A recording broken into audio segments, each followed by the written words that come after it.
we were talking about this last week, just doing those driver simulators that you drive and you do 10, 15 laps, you feel it. I mean, you feel it in your arm, and you can imagine, and the noise and the smoke and the fear. The other thing is that what you'll never replicate on a simulator is death or the fear of death. And if you can't overcome that, I think you're probably in the wrong sport, right?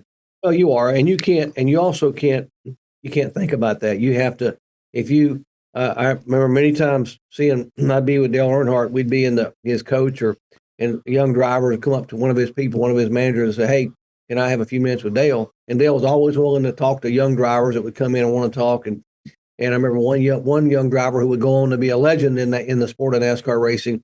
He said, "Dale, and he basically asked Dale about that. He said, how do you, what do you do when you think about what could happen in this car?"